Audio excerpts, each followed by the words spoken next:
There we go, we're live. Hi everyone. Very happy to be joined by Edel Coffey. Do you want to start us off with an intro to you and your books? Yeah, I'd love to. Hi, everyone, and hi, Kaz. Thank you very much for having me. It's a delight to be with you tonight. This is my new book. It's called In Glass Houses, and it's my third novel, and it came out just last week. And it is a story about a woman called Eddie. She is a journalist. She is not me. She is a very brilliant journalist that I would like to be. She's kind of my wish fulfillment of what it would be like to be a brilliant investigative journalist. So she is a journalist who she blew up her life and her marriage and her career by getting a little bit too obsessed with this case, which was the murder of a young, very privileged, very beautiful woman from Manhattan. And at the time, Eddie knew that this young man who was convicted of the death of this woman was not the murderer, and she was convinced that he wasn't, and she kept digging and digging, and that was the thing that sort of destroyed her career and sidelined her a bit.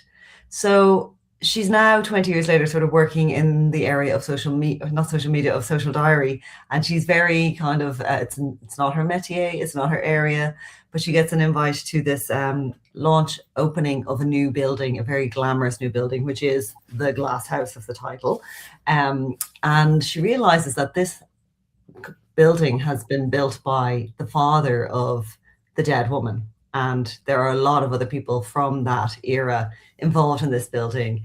And she kind of resolves to go back, to get involved again, to look into that case again, and to this time hopefully find out who killed the woman who was called Juliet Fox. So that's kind of where it all starts, and then it goes down many twists and turns. Hopefully some of them you won't guess. No. Sorry. We got some hellos from Leslie, Laura, and Sarah. Hello, Leslie, Laura, and Sarah. How are you all tonight? Thanks for joining us. Watching. Laura is a very big champion of Irish authors. Oh, fabulous. Thank you, Laura. I really appreciate that. There's a lot of us at the moment.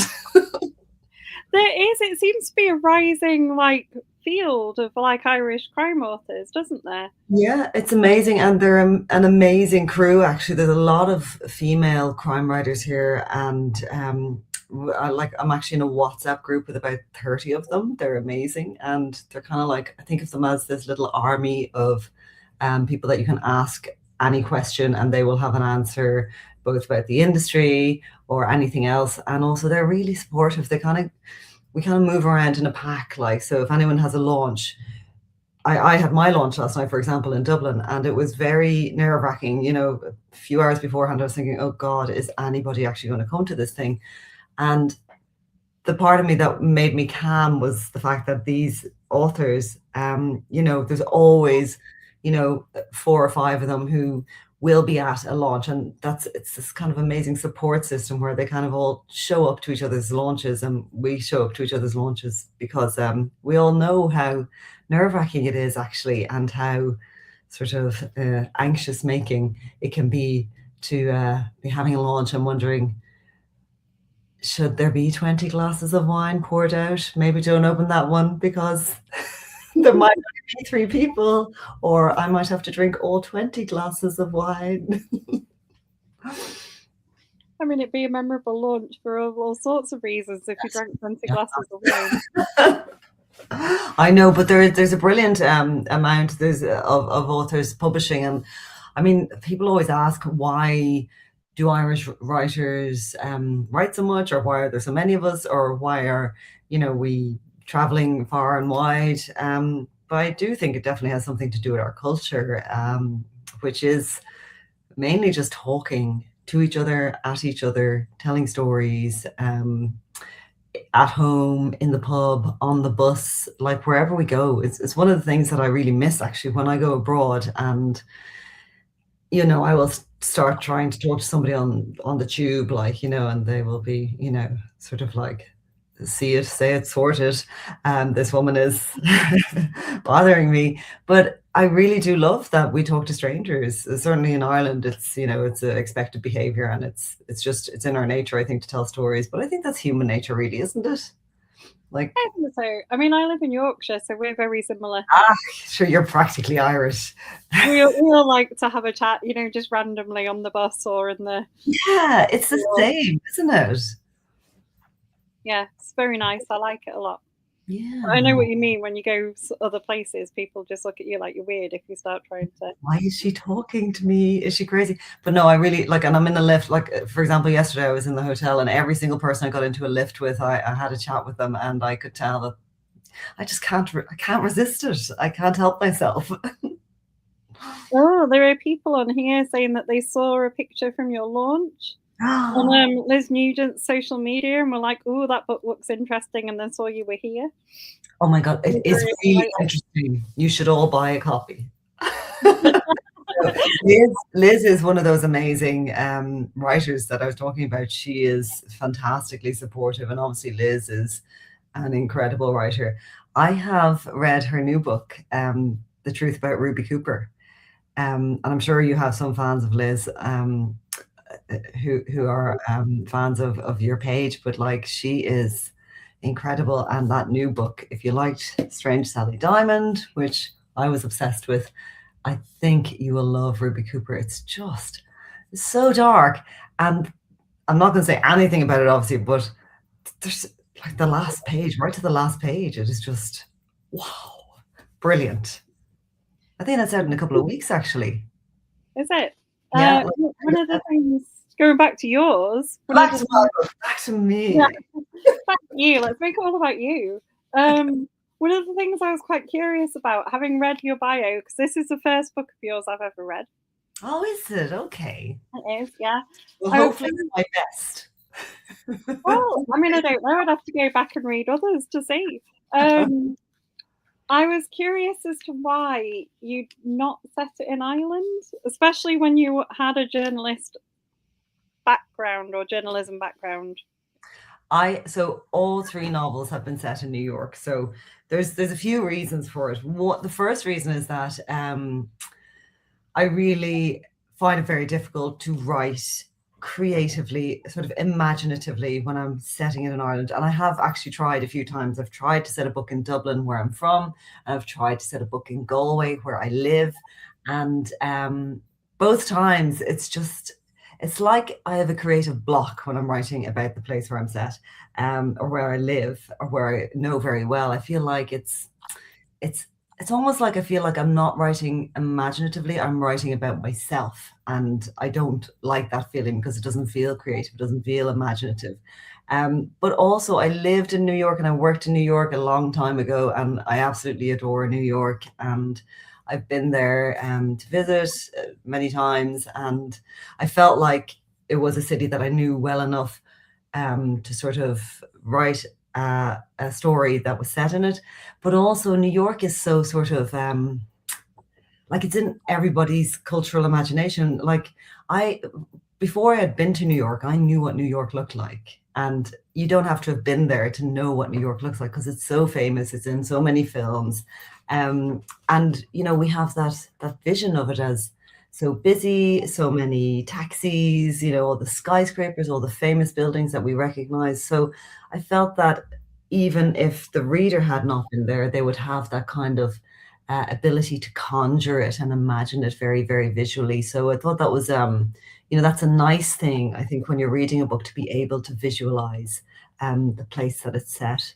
But also, I like it for escapist reasons. But getting back to that thing about maybe I'm not able to write about my own place, because I feel like I live that place every day and I want to get away from it, So I like writing the books set somewhere else. Like, maybe I'll have to do one set in Paris, but I like to have it set somewhere that's escapist, that I think is kind of glamorous, and all these wealthy people live, and they're all getting away with murder, essentially.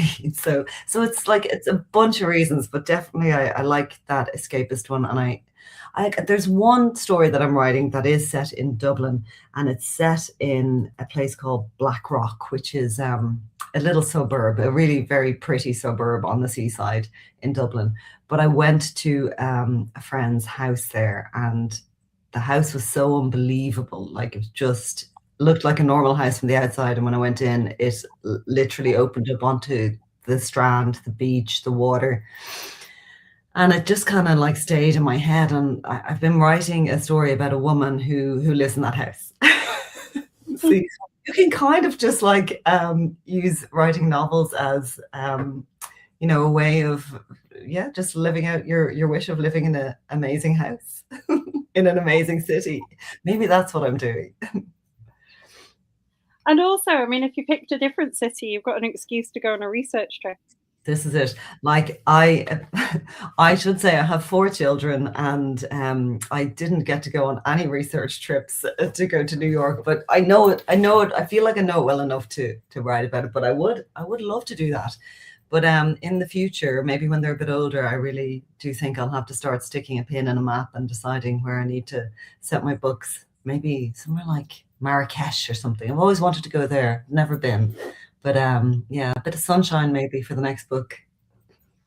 Is that theme of having like sort of the tiers of people? So like in Glass Houses, you've got quite a very wealthy sort of tier of people, haven't you? And then like a whole bunch of other characters from all different sort of layers of society kind of involved as well. Is that quite a common theme in your books? Yeah, it is. It is. Like every book has it. And this book kind of particularly lent itself to it. I loved the idea of, a very modern glass building where you can have the people who live in this building looking into each other's lives, because that kind of reflects how we live now anyway, in terms of, people looking at each other's lives on Instagram or, choose your social media. We certainly see a lot of people's lives that we didn't see before. We see, see people doing Get Ready With Me, and then we see them, later on that day in real life, and just kind of like, I saw you getting dressed this morning. Like it's all like looking into people's windows, really, isn't it? And I liked that idea of being able to see what everybody has or what everybody doesn't have. Because again, I feel like that reflects our experience at the moment. But also, I thought the Sky Building, in Ireland, we have this planning rule, like property planning rule, where you can't build a new sort of housing development without including a certain amount of social housing in it, because like most places in the world now, we have a housing crisis here, and it's really, really bad, actually. And so there's a lot of those new buildings are being built, and some of the building will be allocated for social housing. But a lot of people don't like that. They're like, oh, I don't want to live beside someone who is on social housing, which is outrageous, obviously. But it's very interesting, because you're like, why don't you want to? Like, what difference does it make to you? And guess what? They're just human beings like you and me as well, and often a better neighbor than, the billionaire who lives upstairs. So I wanted to look at that. And like there's these things in Ireland, we've got these cost rental lotteries as well. So when these new buildings are built, you can apply for a lottery to be one of the cost rental tenants, which is the people who get to rent in these luxury buildings for like a very low rent. So I was really interested by that. I was like, what would it be like, to, win one of those lotteries and be in a place where, you're really secure, and it's also a really lovely place, and it must be like really nice. But then also I was thinking, okay, so I'm going to put some pressure on the characters, because that's what I like to do to my poor characters. I was thinking, so we're going to make the cost rental tenants, they're not allowed to have access to any of the fancy stuff. Like there's a sky pool in the book, which is a big sort of see-through pool that goes between the two buildings, and it's there's one in London. Have you ever seen it or heard of it? Yeah, I think I've seen like footage of it or something.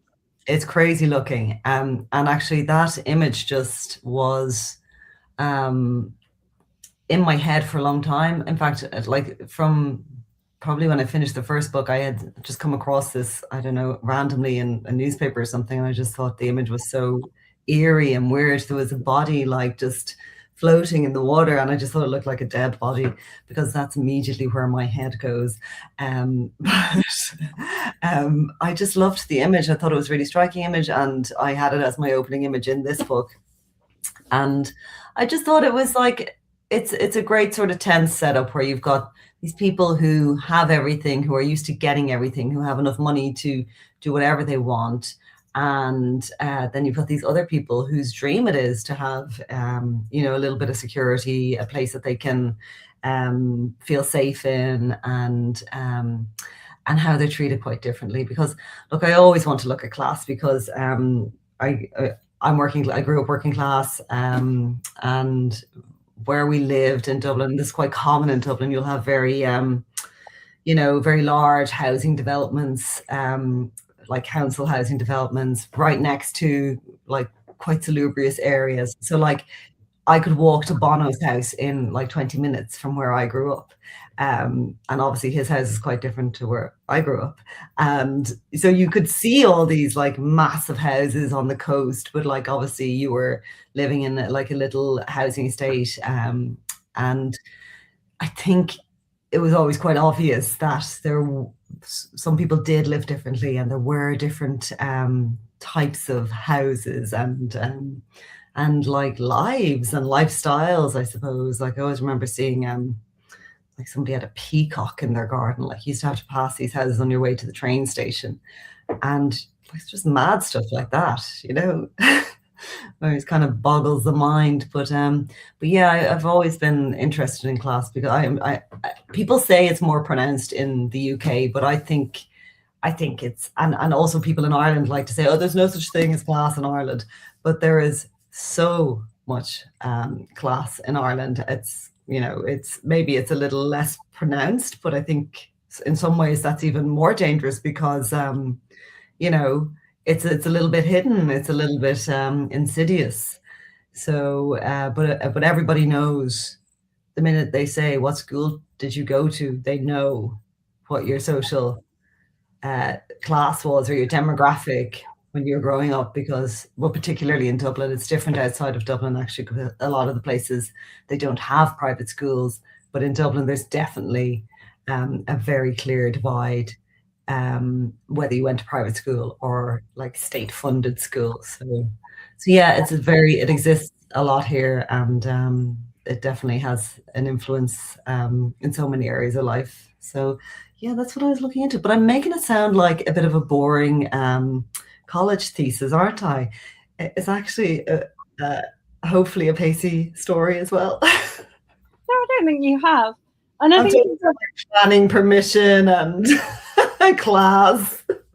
I think it's interesting what you were saying about like people sort of living more of their lives on social media, because I think that's very curated, isn't it? Like as much as people are like, watch me get ready and watch me do this, it's all very much a show. And in this corner of my house. Yeah. And I think that's a sense that you get in your book as well. Like the people who are in it, who are the ones that are like really wealthy, kind of have a lot of things that they're hiding, and they're putting a face on the world, aren't they? That is very much what they want people to see, but isn't actually the truth of what they're. No, and that is where the like the title comes in as well. The in glass houses, people in glass houses shouldn't throw stones, because again, it's like who amongst us doesn't have a secret, or hasn't I'm not going to say committed a crime, but like hasn't done something wrong, or hasn't got something that they don't want other people to know about, or that they wouldn't be happy, broadcasting. So I think everybody has that. I think everybody has the secrets. Obviously, in this book, the secrets are a little bit more pronounced, in that we're talking about past crimes. We're talking about a lot of shady behavior, a lot of abusive, exploitative behavior that people are able to suppress. And yeah, like sometimes the veneer can be very, very lovely, and not very far beneath that veneer, it can be quite sordid and quite rotten. And I am intrigued by that too. And again, I think it does come back to how we live. I think all of my books are about just what it's like to live now. Um, I'm a big observer. I think anybody who writes is. I think you're always watching, you're always looking, and I love looking and watching and listening. I know it's probably not very polite, but I am always earwigging, and I'm always eavesdropping and watching everything and everyone.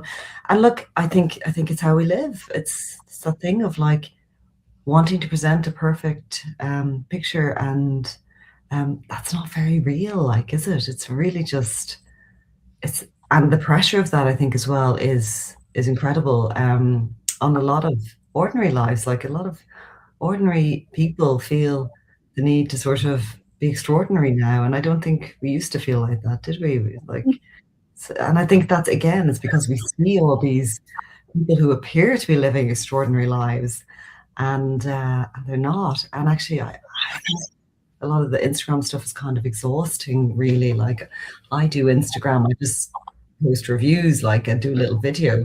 But when it comes to things like a book launch, or things where there's lots of photos, like, just kind of give up a little bit, because I just you can't keep up. And I can only imagine what it's like to be like somebody with an actual profile, or an influencer or something like that, where you're getting people messaging you and being in touch with you all the time. I just can't imagine how they manage. But maybe that's just a reflection of my ineptitude and inefficiency with the phone. Don't think that's true.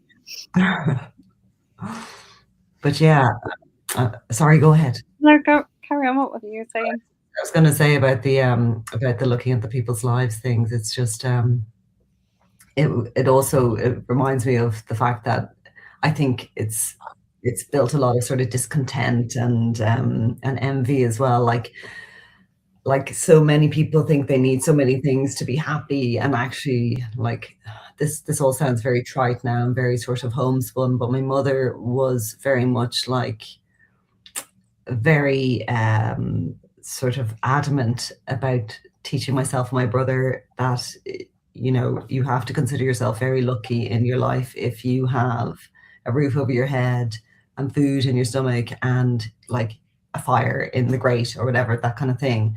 And I think we've gone a very long way away from that, haven't we? It's like people seem to think they need so much. And even just the thing with the clothes and the unboxing and all that stuff, it's like, I'm going to show you my haul. And then it's like, and I've heard things about people, ordering this huge haul of fashion and then just like returning it, and they're just ordering it so they can create content.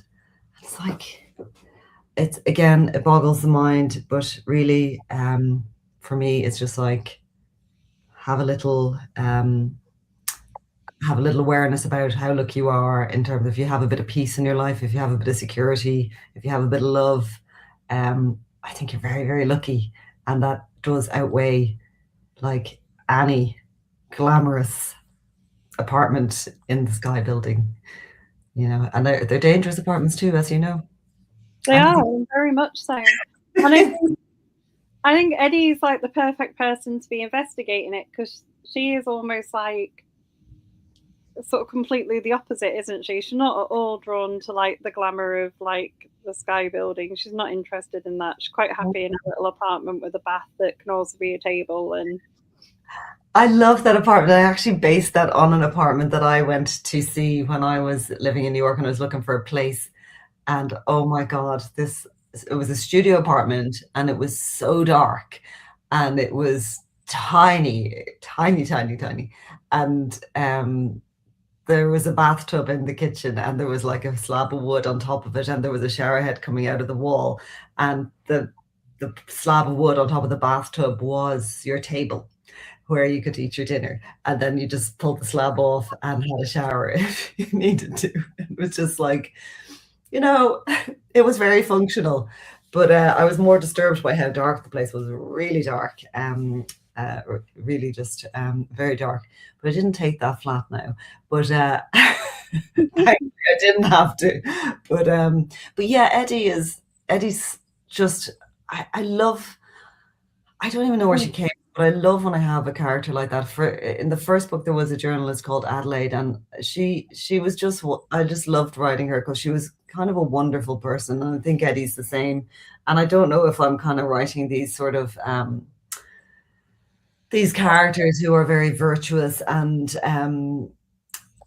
as a kind of a thing to aspire to, or something that I aspire to maybe. But whatever it is, I really enjoy writing them, and I loved writing Eddie. So she is, she's kind of scrappy. She's really committed to the truth. She's really committed to her job, and she certainly over identifies with being a journalist, and that's something that I have done and still do. It's an interesting job, and it's one that sort of I don't know, I think it ruins you for every other job, because every day is different, every day is exciting, even when it's, something boring. You're getting out, you're meeting people, you're doing things, and you're finding out things. You've got access to information that often people don't have access to, so you're sort of privileged in that way. And if you think about it, like, if you're a journalist interviewing people, you are always interviewing somebody who's done something extraordinary, or else it's somebody who's had some extraordinary bad luck or a tragedy. So, there's always the extraordinary in your life. So yeah, it's a really interesting job. But Eddie is over-identified with it completely, and can't let go of this story. And she doesn't really care about anything else. And I love the fact that she doesn't, that she's just like, again, maybe she's representative of that thing that you don't need a lot to be happy. You need like just a few things. And she is, I suppose, emblematic of that. But also she just she's so invested in finding out the truth. And there's a cautionary tale there as well, I suppose. It's like sometimes you can be a little bit too obsessed, and when you dig a little bit too deep, you kind of have to be prepared for what you might find, anything, and it might not be the thing you expected, and it might be something that you don't really like as well. But people have said to me about her that they really like her, and like women as well. And I think one of the reasons why is because Eddie was like, obviously she doesn't give a damn about how she looks. She's just like, and I find that I'm kind of getting like that now as well. I'm 48 now, and I kind of feel like I feel liberated from a lot of the stuff that I used to, like, wearing high heels and things. I haven't worn high heels since the pandemic. Like, I will wear high heels to certain things, and I will regret it all the time. So yeah, like, I'm kind of changing. I'm moving out of that phase where I kind of was bothered by having to wear certain things or look a certain way, and now I'm kind of very much like, I'm wearing a sweatshirt, and I'm wearing a pair of jeans, and that's me dressed up now for you, okay, Kaz?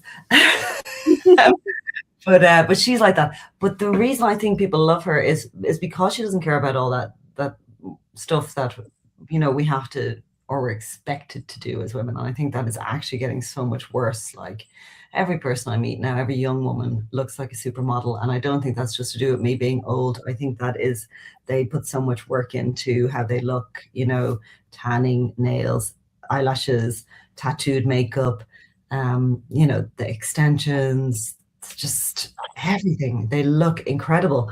But I think a lot of time goes into that. And I think, what are you losing, or what are you, like, what time are you taking away? What activity are you taking that time away from?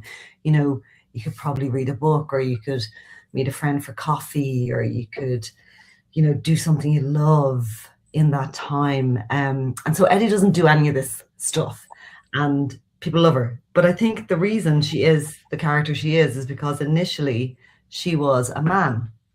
When I wrote the first draft of this, I was like, I'm gonna write a male character, because I've been writing female characters, and I'm gonna write a male character. So I wrote Eddie the man. He was a male journalist, and wrote the whole book. And it just, like, the relationship that Eddie had was not working. And I was like, this is not working. And I just, like, the reason it wasn't working was because, well, maybe because I wasn't able to write a male character. But I think it was actually because I just couldn't get my head around the fact that someone like this other character in the book would fancy Eddie. I was like, I don't actually think that that relationship is plausible. And then I thought, oh, actually, if Eddie is a woman, it all sort of seemed to work. Like it felt more authentic. And I can't explain why that is, because it does feel kind of just like one of those things that, one of those ideas, a little sort of alchemy, I don't know, that happens, and you suddenly think, oh yeah, okay, that's why she doesn't fancy him. She's gay. Why would she? But anyway, so Eddie kept a lot of that, what I'm going to call male privilege, because I rewrote her as a woman, but I kind of kept a lot of her, when she was a male character, she did what she wanted, she ate what she wanted, where she wanted. She didn't really, she spilled her food on her clothes and just sort of wiped it and was like, it's grand, on we go, we've got a job to do. And I kind of decided I was going to keep all that stuff because it made her, like, I really liked her like that. So yeah, I think that's one of the reasons why people like her, is because she just is free of all that stuff that maybe sometimes women are not completely free of, or feel a little bit of pressure about. Like, I feel it myself, like, but like I try not to feel it too much, obviously.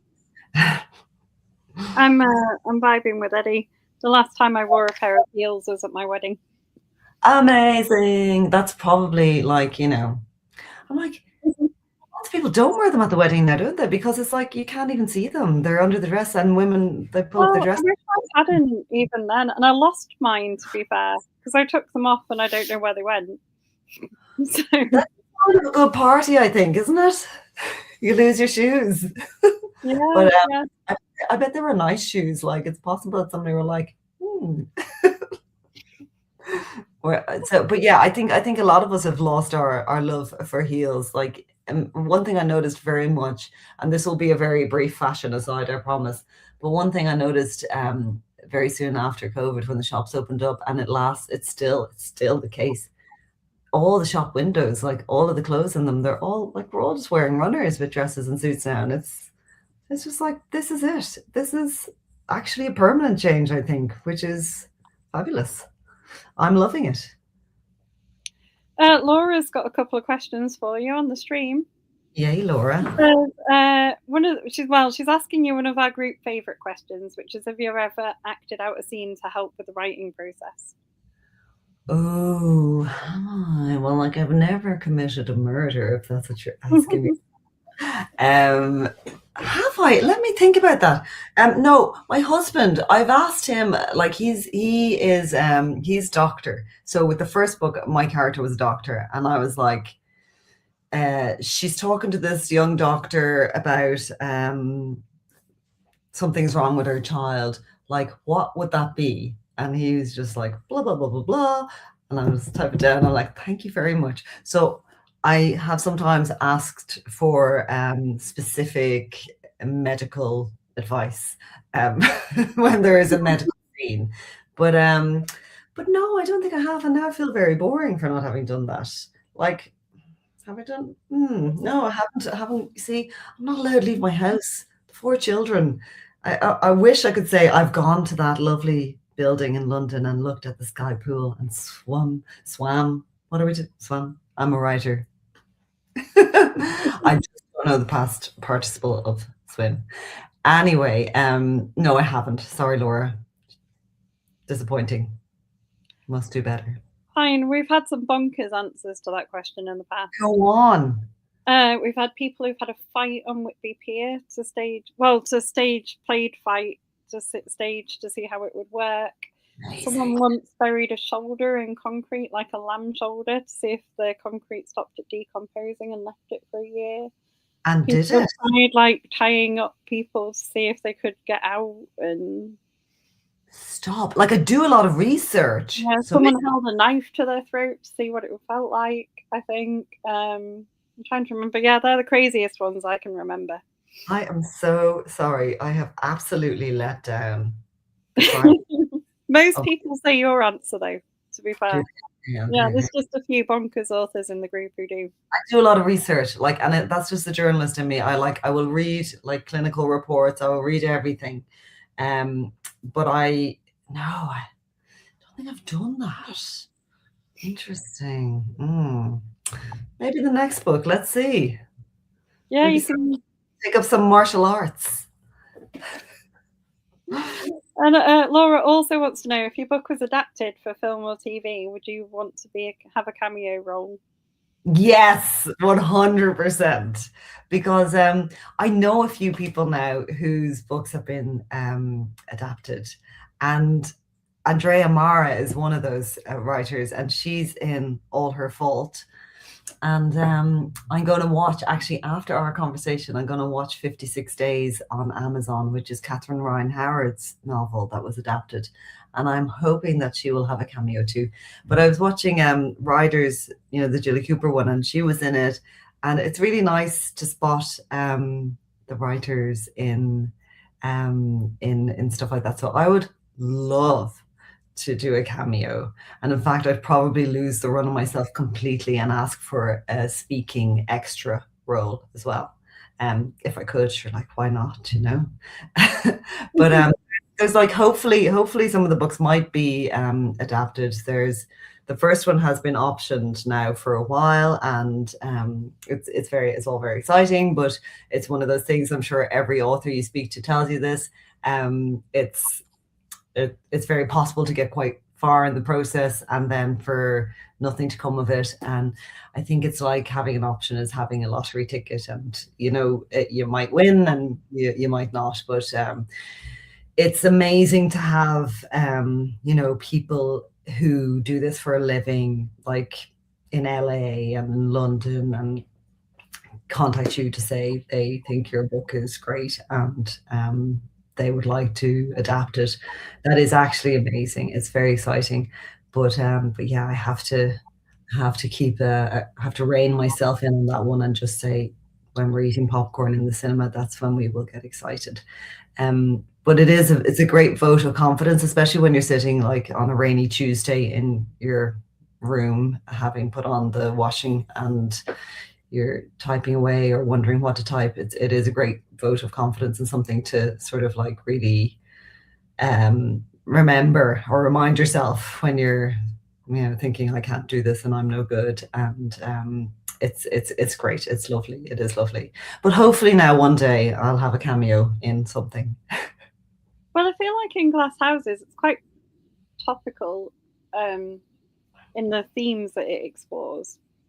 Yeah, I mean, it would make a really good film, wouldn't it? Like, it would make a good film or TV series. I think it make a lot of like that kind of water cooler discussion. Oh, like, here's hoping, Kaz. Here is hoping. But yeah, like, I mean, I think the reason the books are so sort of topical is because it's the journalism. It's, the fact that I read the papers every day. I constantly listen to current affairs radio, much to my children's dismay, who keep switching it over to dance music.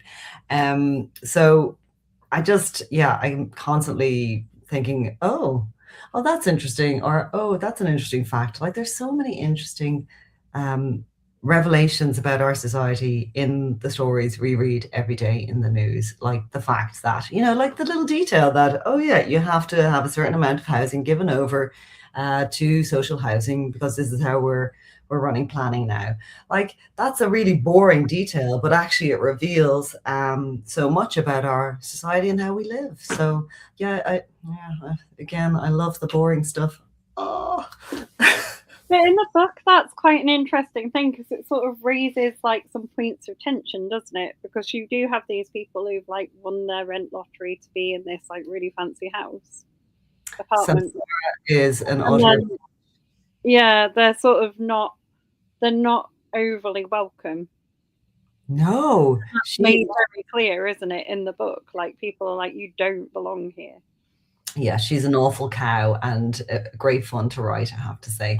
She's there to be horrible and mean and to express all the sort of meanest snobberies and biases that people can have about people who, are working class or don't have as much money as them or didn't have the privileges that they had. Um, so yeah, I mean, look, my books, they're all about tension. It's all about like turning the screws, putting the pressure on, because like actually so much about this book is about morality. That's really one of the things that I was exploring with this book. It's about how morality changes depending on our circumstances. And I'm talking about both personal morality and sort of legal morality, the justice system. So in Ireland, there's been lots of cases over many years where you'll have like, you know, wealthy kids who, you know, were involved in a tragic event and go through the court system and get a very lenient sentence. And, you know, kids from a different background go through a similar system and it's a different story altogether. So I'm interested in that, you know, the very different moral value that's put on different kinds of people from different backgrounds. But I'm also interested in our personal morality and the fact that, you know, when I started this book, I was thinking about, you know, we all like to think we're really good people and we all like to think we'll do the right thing in any given situation, you know. But if doing the right thing costs you something, like maybe doing the right thing might have some blowback on your family, or you might lose some money, or your reputation might be damaged, or you know, you might lose your liberty, like, or somebody might lose their liberty. Then it kind of becomes a bit trickier, doesn't it? And you're like, well, maybe I won't say anything, or maybe I won't do anything, or maybe I'll just like pay someone to make that go away, or maybe I'll just cover that up here, or maybe I'll ring that influential friend of mine and ask them to help me out here because we went to school together. So yeah, I'm interested in that thing of like, what do you do when the circumstances, when the heat starts to be turned up essentially and things get a little bit difficult? I love a moral dilemma. In fact, my novels are often called dilemma fiction or dilemma noir. So yeah, and I just think it makes it all more interesting and it makes it all murky. And I love being in the gray space, because when everything's clear and black and white, there's no tension, is there? And there's no conflict, and it's not interesting. It's not interesting to read and it's not interesting to write. So like I do like that. Ooh, what you gonna do now? Do I see a book award behind you? You do. It's very strategically placed. I won my debut novel, actually, Breaking Point, and I'll never get over it, and I'll never stop presenting it strategically behind me. But it was amazing. It was amazing. It was my debut novel, won an award, and went to #1 here in Ireland. And that's a double-edged sword now, let me tell you, on book 3, because the pressure is something else, like, because you kind of think you have to keep it in perspective. You have to be like, you know, every book is a new book, and you have to kind of just let it, you know, survive and do what it's going to do on its own merits. But yeah, when you peak early, it's tough going, you know, because everything, if you don't sort of repeat the trick, it feels like you're letting people down, or I don't know, you're failing in some way. But obviously that's well, I'm going to say that's not the case. Just can't do it all the time, can you? But we'll wait and see. This book now, we'll find out next week where it lands. So hopefully somewhere that won't let anybody down. Has the initial response to it been good? Yeah, it's felt different actually this time, and I don't know if that's something to do with having this being the third book. There's been, I've noticed a sort of an increased volume in people contacting me, and people I don't know, and people from the UK actually as well seem to be sort of coming across the book and coming across me. And that's like certainly feels very optimistic to me, because it feels like it's growing a little bit, like that people are finding the books, and that's really nice, because you know it's definitely a slow process, a really slow process, I think, in terms of getting getting your name out there, getting your books out there, getting people to know you and to read you.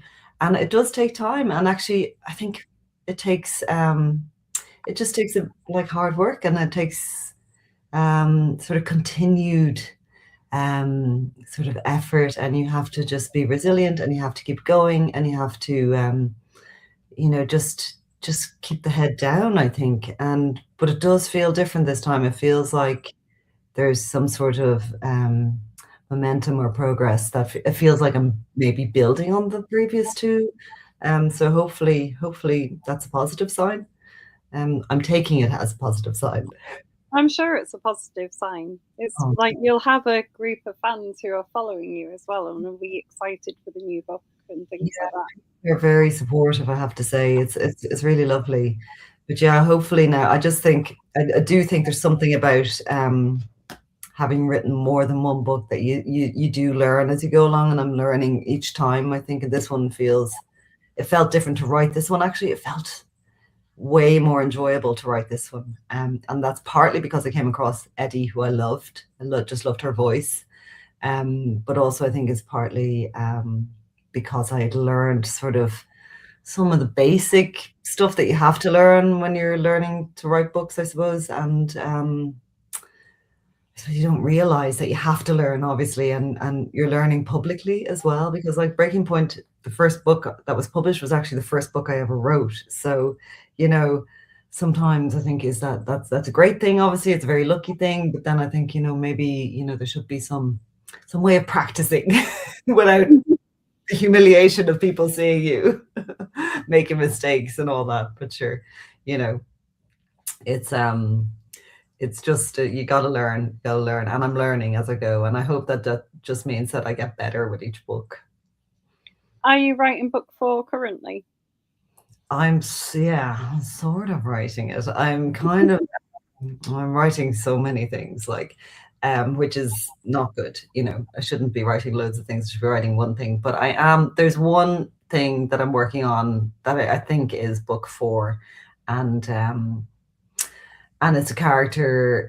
There's a lot of characters that I love, actually, but there's one character who has sort of like, it's interesting when you're writing a book. One character always emerges, and you don't know who it's going to be. Because the book that I'm working on for book 4, it started as this woman who is my age but has a very different life to me. Like she's got grown up kids and all that, but then this sort of other woman came in, and she's much older, and I kind of like, she's a rock star woman now. Like, I love her. And I don't know, maybe I'm just fantasizing about being like sort of that older, free, like completely liberated person, with no, so like, if you can picture Jack Reacher crossed with Miss Marple, you're kind of in the ballpark of this lady. So I'm liking her, and I'm hoping that that is book 4. And so am I now you've sold it like that. Yeah, like I want to run wild with this woman. She's just so kick-ass, and I just love her, and I'm really enjoying her. And also, it's kind of looking at something that happens in this book as well, which is that how we just assume so much about people from how they look. I love this because people assume a lot of things about me simply because of the way I look. Sometimes they think I'm stupid, which is an interesting one. And then I take great pleasure from subverting that assumption. And then sometimes they think that you must like silly books or silly films or silly music because you dress a certain way, or they make, like, people make mad assumptions about you based on how you look, don't they? Like, just bonkers. And anyway, so I love that thing of subverting what people assume, especially when those assumptions are really dumb. And I think with older people, we make a lot of very silly assumptions, and I love that this older character can get away with a lot of stuff because of what people assume about her. And they just assume you're lovely, lovely old person because you're old, you know? It's just, and the older I get, the more I realize like age has very little to do with what your thoughts are, or what you might like to watch on television, or what you might like to eat or drink or anything. Like, it's just like it's got nothing to do with most things apart from the fact that maybe your knees hurt a bit more or whatever it is that's bothering you. But yeah, so anyway, this always happens when I'm talking about a book that I've just released. My head is now in the next book, and I'm clearly terribly excited about that. But I also have a sequel to In Glass Houses because I loved Eddie so much. So, but I don't know where that'll go or when that will come out or anything like that. But that's something that I'm working on and that I'm loving, and I know I'm gonna do that. I'm gonna finish that. But yeah, it might not be the next book. But yeah, I do love Eddie, and we'll keep going with her for a little while longer. That's really good to know, because I think she is a great character. She has more to say, doesn't she? She does, and like there's plenty actually left after the book is over. Like, there are some mysteries, like obviously the reader, they're solved for the reader. The reader knows what happens, because that is one of a big bugbear of mine. You have to. It's unforgivable to finish a book, I think. And I've read books like this and I've been so cross. It is unforgivable to write a book in this genre, but also I think in any genre, and to not like give your reader answers, and to not answer all of the questions you're posing up front. So the reader knows everything that happens, but there are some things that that I'm going to say are not resolved outwardly, but are definitely resolved for the reader. Like the reader knows exactly what happens, but there's a lot more. There's a lot more meat on the bone. Yeah, I know exactly what you're talking about. Trying to do any spoilers. You're doing a very good job of avoiding spoilers. Okay. I liked it, even when you were talking about Eddie's relationship, I was like, this could go into a spoiler territory, but you've managed to avoid all of them. I'm like the person that she has a relationship with. Yeah, very well described. I normally ask people and you've given us a bit of an answer to this, in every author chat, what they've read recently and really enjoyed.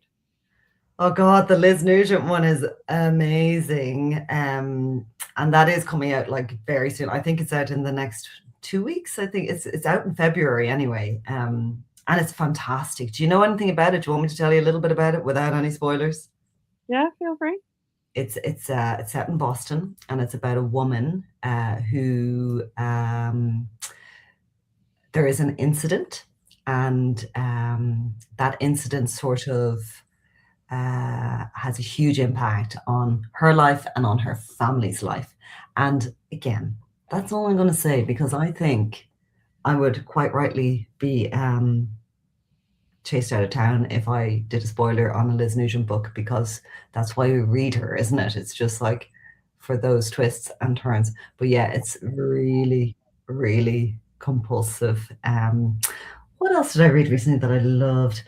I'm reading you see this, I'm reading so many books that are not out till the summer actually at the moment, which is useless to you, isn't it? But I am reading Andrea. You can give us like an advanced kind of recommendation that we can go away and pre-order. I am reading Andrea Mara's next one, which is called Such a Lovely Girl, and it's fantastic as well. Like to me, she is definitely someone who's at the top of their game. Oh, and why don't I mention 56 Days, because that is just dropped on Amazon today. But that book was the book that got me into Catherine Ryan Howard. It was so good and it was so clever. Have you read that book? No, I haven't. No. Okay. So it's brilliant. So basically, she wrote it after COVID happened. And it was this book that started with this couple. They weren't a couple. They were two people that met, and they went for a drink, and they kind of hit it off and had chemistry. And then the news came that like a lockdown was happening, and the rules were you can bubble with somebody that you like or know, or a friend or member of the family, or you have to just lock down and isolate yourself. So they were both like, we've just met, we really like each other, we're really attracted to each other, why don't we bubble? And oh my God, where that book goes is so good and so clever because it's done like in 56 days, but like it will go from like day 7 and then we'll jump to day 32 and then we'll jump back to day 3 and then we'll jump to day 14. And how she pieces it together is just, it is genius. And after I read that book, I was just like, she's amazing and I love her work and I'm gonna watch it tonight. Very excited. But yeah, they're my recommendations for the moment. Oh God, like this is so stupid. I always draw a blank when people are like, can you recommend anything? I've got 100 recommendations. I can't think of one. But yeah, there are 3. And obviously 56 Days is out now and Liz Nugent's out this week. Oh, the other one I love is Nadine Matheson, The Shadow Carver. That's just out this week as well. Do you like Nadine Matheson's books? I'm looking really bad at this, but I don't think I've read it.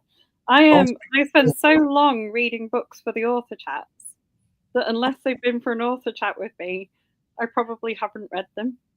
Oh well, look, I'm just seeing her book here. So this is her new one, and it's called The Shadow Carver, and it's like the 4th in her detective Angelica Henley series, and I really like that detective. And again, she's a woman, and she's very cool, and she's very complicated, and she's got a kid.